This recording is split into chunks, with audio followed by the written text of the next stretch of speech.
श्री गणेशाय नमः। प्रस्तुत प्रसंग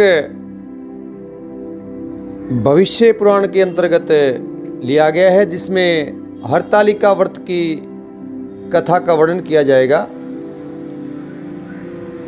अभी उसके बाद इसकी फलश्रुति क्या है, ये कथा सुनने से क्या फल मिलेगा, उसकी चर्चा रहेगी। और ये हरतालिका व्रत का महात्म्य क्या है, उसके बारे में भी चर्चा है। तो लंबा संवाद है ये वैसे संस्कृत में, तो उसको संस्कृत के तो मैं ज़्यादा श्लोक नहीं लूँगा, तो उसको सिर्फ हिंदी में ही कथा का वर्णन करूँगा। तो कथा इस प्रकार है। मंदार माला कुलिताल कायै कपाल माला कृत शेखराय दिव्यांबराय च दिगंबराय नमः शिवाय च नमः शिवाय। कैलास शिखरे रम्ये गौरी पृच्छति शंकरम गुह्याद् गुह्यत्रम गुह्यम कथयस्व महेश्वर। ईश्वर उवाच, ईश्वर भगवान भोलेनाथ बोलते हैं, शृणो देवी प्रवक्ष्यामि तवाग्रे व्रतमोत्तमं यद गोप्यम मम सर्वस्वं कथयामि तव प्रिये। भाद्रे मासी शीते पक्षे तर्त्या हस्त संयुता तद अनुष्ठान मात्रेण सर्व पापै परमोच्यते। ये बोलते कि अश्वमेध सहस्त्राणि वाजपेय स्थानी च कथा श्रवण मात्रेण तत् फलम प्राप्ते न रहे। मतलब सहस्त्राणि अश्वमेध,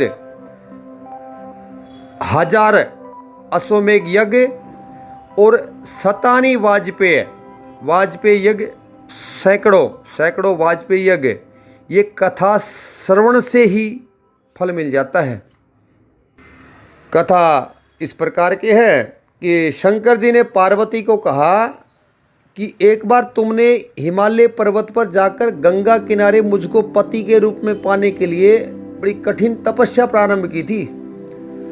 और उसी घोर तपस्या के समय नारद जी हिमालय के पास आ गए, हिमवान के पास, और कहा कि विष्णु भगवान आपकी कन्या के साथ विवाह करना चाहते हैं। अभी नारद की बनावटी बातों को तुम्हारे पिता ने स्वीकार कर लिया। मतलब हिमवान ने सोचा कि हाँ सही बात है, नारद जी सही बोल रहे होंगे। तो फिर नारद जी विष्णु के पास में चले गए और कहा कि आपका विवाह हिमालय ने पार्वती के साथ करने का निश्चय किया है, आप इसकी स्वीकृति दे दें। तो नारद जी के जाने के पश्चात पिता हिमालय ने तुम्हें भगवान विष्णु के साथ में निश्चित किया गया विवाह संबंध बतलाया। तो ये बात सुन करके उन्हें अत्यंत दुख हुआ। अभी एक सखी के द्वारा दुख का कारण पूछे जाने पर तुमने कहा कि मैं इधर भगवान शंकर के साथ विवाह करने के लिए कठिन तपस्या कर रही हूँ, और उधर हमारे पिताजी विष्णु के साथ में संबंध करना चाहते हैं। मतलब जो माता पार्वती की जो सखियां हैं, जो जया और विजया 2 नाम की सखियां हैं, ये हमेशा साथ में रहती हैं। तो उसको दुखी देख करके सखी ने पूछा, भाई क्या बात है, क्या तकलीफ है, कुछ दुखी सी लग रही है। तो ये माता पार्वती उनको अपनी सखी को बता रही हैं। अभी वो बोलते हैं कि तुम अगर मेरी सहायता कर सकती तो करो, और नहीं तो मैं अपने प्राण त्याग दूंगी।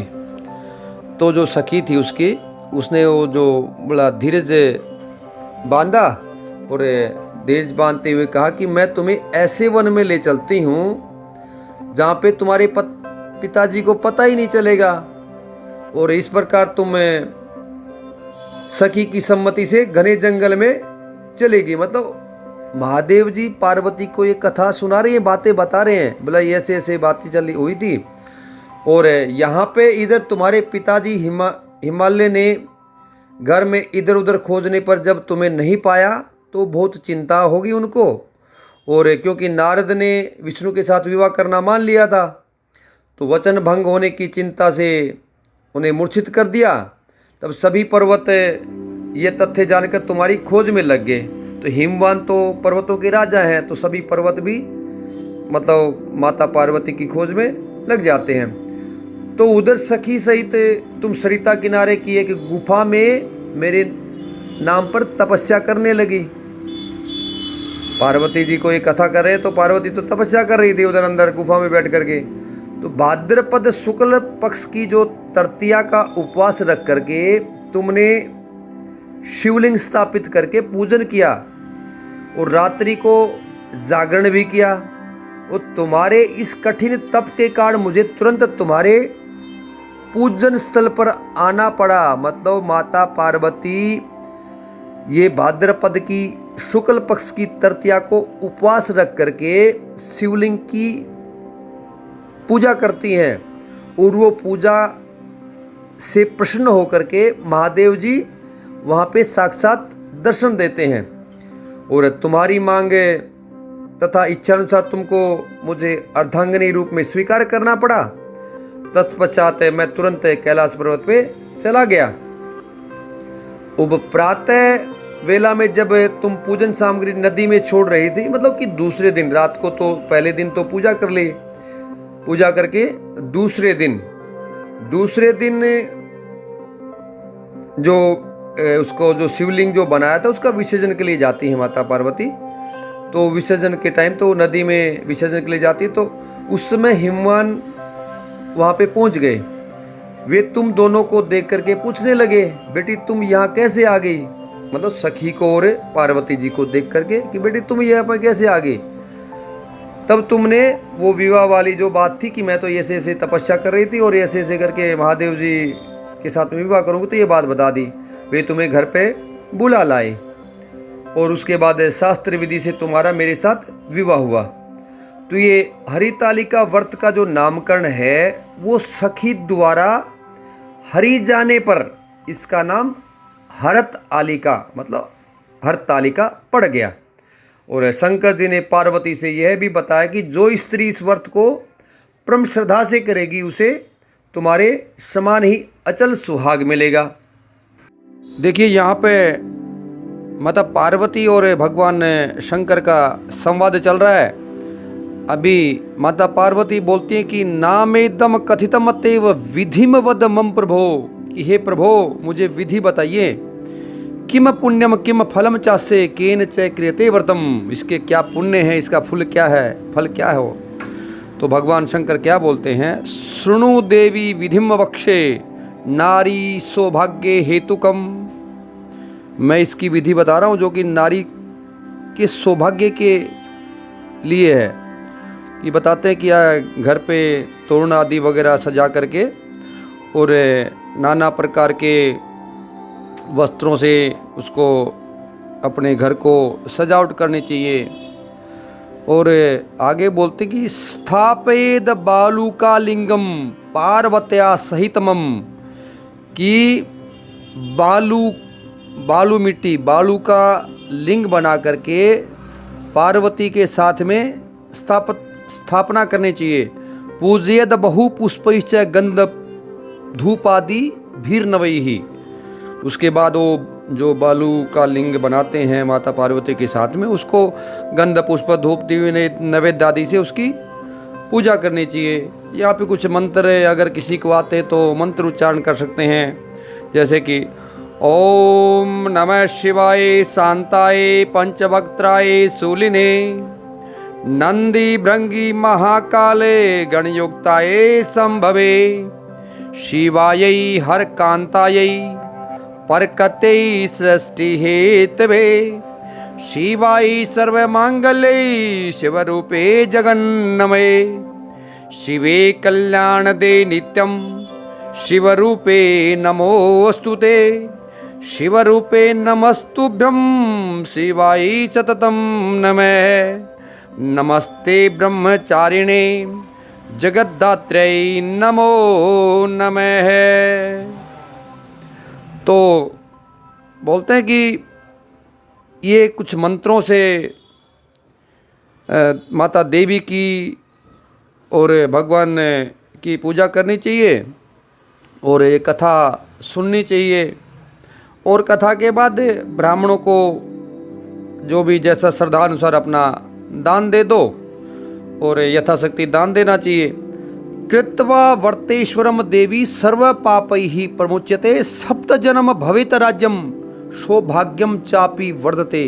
बोला ये ऐसे प्रकार से विधि विधान से अगर व्रत करती है 7 जन्म तक वो सौभाग्यवती बनी रहेगी। तृतीयाम तु वा नारी आहारम कृते यदि। देखिए ये थोड़ा सा ध्यान देने योग्य बात है।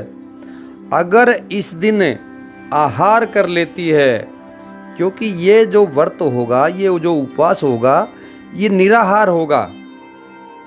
इस निराहार व्रत में अगर गलती से भोजन कर लिया, सप्त जन्म भवेत बंध्या विध्यम जन्म जन्मनी, 7 जन्म तक बंध्या और वैध्यत्व रहेगा उसमें। दारिद्र्यम पुत्र शोकम च कर्कसा दुख भागिनी पचते नरके घोरे नोपवासम करोतिया। इसलिए अगर ये व्रत नहीं हो सकता है तो ये व्रत मत करो। अपना साधन रूप से माता पार्वती की और इसका भगवान भोलेनाथ का पूजन कर लीजिए। तो ये क्या है, ये अपने को फिर दोष नहीं लगता। जो औरतें अगर गलती से वो कहीं कहीं शास्त्रों में ऐसे भी लिखा है कि ये जो व्रत एक बार शुरू कर दिया, जिसे कन्या ने या जिसे सौभाग्यनी स्त्री ने, तो वो जब तक इस भूलोक पे पृथ्वीलोक पे रहेगी तब तक उसको ये व्रत करना पड़ेगा। तो इसलिए हो सके तो इसको व्रत को विधि विधान से कीजिए, और नहीं हो सके तो इसको व्रत करने की बजाय अपना साधन रूप से पूजा कर लीजिए। आगे फिर से मैं वही बात दोहराता हूँ। अश्वमेध सहस्त्राणी वाजपेय स्थानी च कथा श्रवण मात्रेण तत्फलम प्राप्ति नरैहि एतत् ते कथितम देवी त्वाग्रे व्रतमुत्तमम कोटि यज्ञ कृतम पुण्यम से अनुष्ठान मात्रतः है। इतने कठिन व्रत हैं तो इतना फल भी तो इसका बहुत बड़ा भारी होगा। बोलता कि कोटि यज्ञ करने से जो फल मिलता है उसके समान इसका पुण्य होता है।